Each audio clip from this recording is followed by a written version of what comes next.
आपको याद होगा पिछले दिनों एक वेब सीरीज आई थी जिस पर बहुत विवाद हुआ था। उसका नाम था तांडव।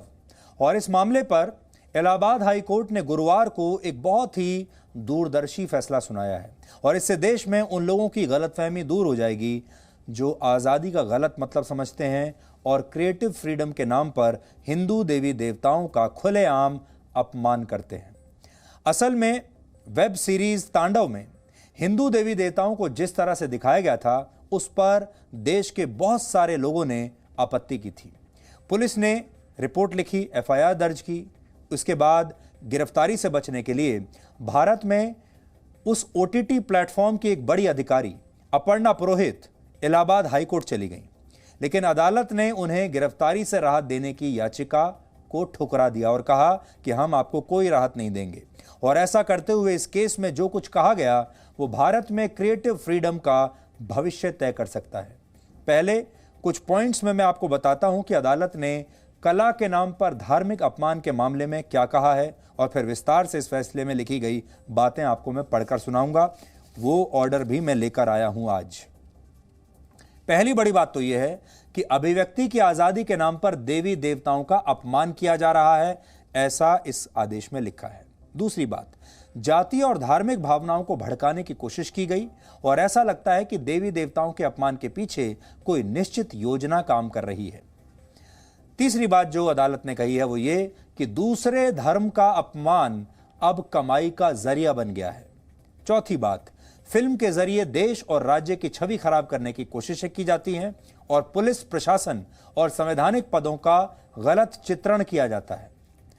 अभिव्यक्ति की स्वतंत्रता के नाम पर, अभिव्यक्ति की आजादी के नाम पर धार्मिक स्वतंत्रता के अधिकार का हनन नहीं किया जा सकता। सामाजिक सौहार्द बिगाड़ने वालों के खिलाफ सख्ती करना जरूरी है। फिल्म की शुरुआत में सिर्फ डिस्क्लेमर दे देने से आपकी जवाबदेही खत्म नहीं होती, क्योंकि आपने देखा होगा आजकल बहुत सारे फिल्म मेकर, आपने फिल्म के शुरू में लिखा होगा वो एक प्लेट लगाते हैं, डिस्क्लेमर जिसको कहते हैं, जिसमें वो कहते हैं कि ये जो पूरा हमने कहानी बनाई है ये काल्पनिक है, इसके सारे पात्र जो हैं वो काल्पनिक हैं और हम किसी को इससे ठेस पहुंचाने की हमारी मंशा नहीं है। तो अदालत ने कहा है कि सिर्फ ये डिस्क्लेमर लगाने से आप बच नहीं पाएंगे, क्योंकि अब जो फिल्म बनाने वाले लोग कर रहे हैं, वेब सीरीज वाले लोग जो कर रहे हैं वो ये कि वो एक डिस्क्लेमर लगाते हैं और फिर जो चाहे करते हैं, और जब पकड़े जाते हैं तो कहते हैं कि देखिए हमने तो डिस्क्लेमर लगाया हुआ है, हमने तो लिख कर दिया है कि ये सब कुछ काल्पनिक है, इसका सच्चाई से कोई लेना देना नहीं है, और हमने तो ये भी लिख कर दिया है कि हमें किसी की ठेस पहुंचाने की हमारी मंशा नहीं है। लेकिन अब कोई भी फिल्म मेकर सिर्फ ये डिस्क्लेमर लगाने से बच नहीं पाएगा। अदालत ने भी इसका संज्ञान लिया है। अदालत ने कहा कि अगर इस प्रवृत्ति पर लगाम नहीं लगाई गई तो कुछ भी फिल्म और वेब सीरीज में दिखाया जा रहा है देश की युवा पीढ़ी उसे ही सच मान लेगी।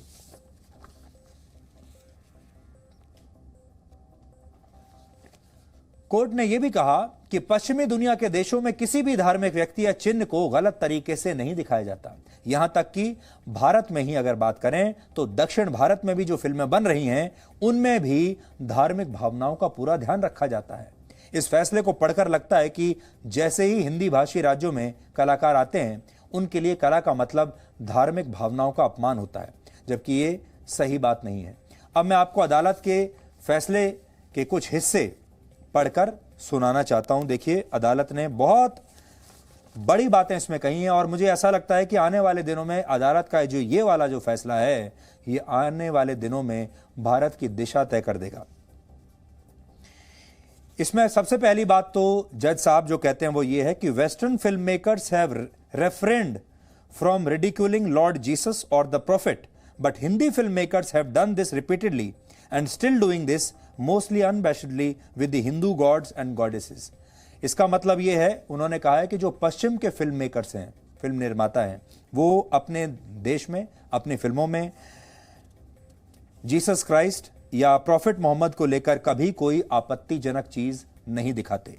लेकिन हमारे देश में हमारे जो फिल्म मेकर्स हैं वो बार बार हमारे हिंदू देवी देवताओं का अपमान अपने फिल्म में करते रहते हैं।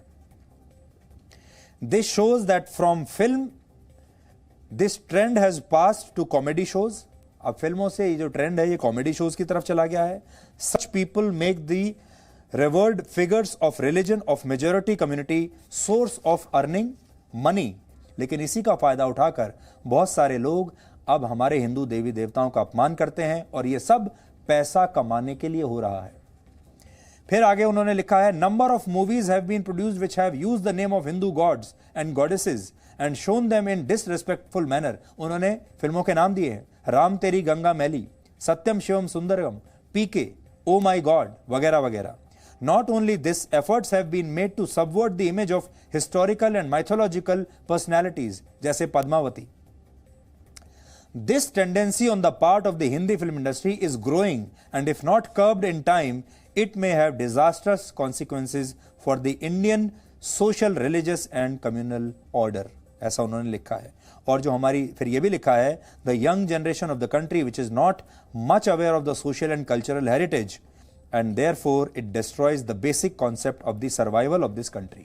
यानी जो युवा पीढ़ी है उसे हमारे देश के वैसे भी हेरिटेज के बारे में और इतिहास के बारे में ज़्यादा जानकारी नहीं है और धीरे धीरे वो ऐसी फिल्मों में जो देखेगी वही यकीन भी करने लगेगी और धीरे धीरे उनके मन में वही बातें बैठ जाएंगी जो इन फिल्मों में दिखाई जा रही हैं. और साथ ही उन्होंने ये भी कहा कि दक्षिण भारत में ऐसा नहीं हो रहा. दक्षिण भारत में जो फिल्में बन रही हैं वो इनसे अलग हैं.